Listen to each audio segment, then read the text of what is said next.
আজকে মানুষই ঠিক নেই তো বই কোথায় থাকবে? বই তো বাথরুমেই থাকবে না। আজ হুগলি জেলার পান্ডুয়া থেকে সামনে এলো এক অত্যন্ত দুর্ভাগ্যজনক ছবি। যে বই ছাত্রছাত্রীদের ভবিষ্যৎ গড়ে দেয়, সেই সরকারি পাঠ্য বই আজ পড়ে রয়েছে শৌচালয়ের সামনে আবর্জনার মতো। পান্ডুয়ার একটি স্থানীয় স্কুলের এই ভিডিওটি সোশ্যাল মিডিয়ায় ভাইরাল হতেই শোরগোল পড়ে গিয়েছে এলাকা জুড়ে। ভিডিওতে পরিষ্কার দেখা যাচ্ছে, শয়ে শয়ে নতুন সরকারি পাঠ্য বই স্কুলের শৌচালয়ের সামনে একটি স্তূপের মতো ফেলে রাখা হয়েছে।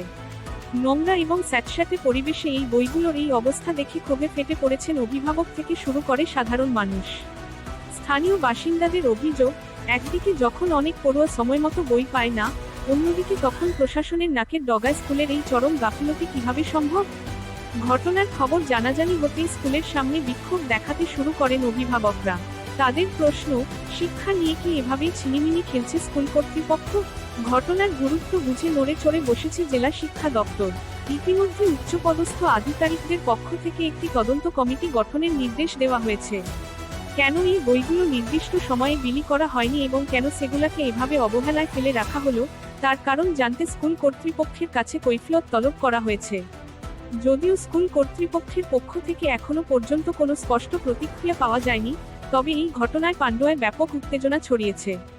দোষীদের বিরুদ্ধে কঠোর ব্যবস্থা নেওয়ার দাবি তুলছেন এলাকাবাসী। আপনারা দেখছেন আজ বার্তা, আজকের বার্তা, বাংলার বার্তা। আজকে মানুষই ঠিক নেই তো বই কোথায় থাকবে? বই তো বাথরুমেই থাকবে না। আজকে এই তো অবস্থা।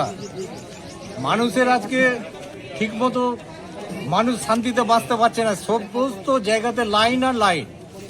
তো বই তো আজকে বাথরুমে থাকবেই। দেখুন, আপনার কথার যদি সত্যতা থাকে তাহলে এটা চরম নিন্দনীয় ব্যাপার এবং আমি এটা তীব্র নিন্দা করছি।